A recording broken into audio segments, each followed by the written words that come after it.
बिस्मिल्लाहिर्रहमानिर्रहीम। अस्सलाम वालेकुम नाज़रीन, नई अपडेट में खुश आमदीद। और ख़वातीन व हज़रात, आपको बताएं कि हमसाया मुल्क भारत भी कोरोना वायरस के नए वेरिएंट से ना बच पाया।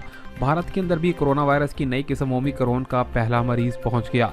आपको बताएं कि यहां पर हेल्थ मिनिस्ट्री की जानिब से भारत में बताया गया है कि भारत में कर्नाटका में मौजूद है एक ऐसा मरीज़ जिसको टेस्ट किया गया कोरोना वायरस का, तो उसमें कोरोना वायरस के नए वेरिएंट यानी कि ओमिक्रॉन का यहाँ पर रिजल्ट सामने आ गया है। ये बताया गया है कि अब भारत के अंदर उस तमाम तर जगह को जुज़वी तौर पर लॉकडाउन में तब्दील कर दिया गया है।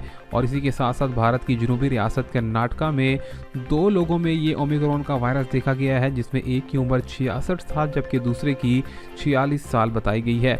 इसी के साथ साथ आपको बताते चलें कि भारत के अंदर यहाँ पर लोकल गवर्नमेंट का कहना है कि अगर यहाँ पर ये वायरस तेज़ी से फैलता रहा तो भारत में मज़ीद यहाँ पर लॉकडाउन लगा दिया जाएगा और आइंदा आने वाले दिनों में फ़्लाइट्स पर भी पाबंदी आयद की जाएगी। ख़वातीन व हज़रात, आपको बताएं कि वर्ल्ड हेल्थ ऑर्गेनाइजेशन ने बताया है कि कोरोना की नई किस्म पहले आने वाले तमाम तर वायरस से ज़्यादा ख़तरनाक और जानलेवा साबित हो सकती है। मिलेंगे नई अपडेट में, तब तक के लिए अल्लाह हाफ़िज़।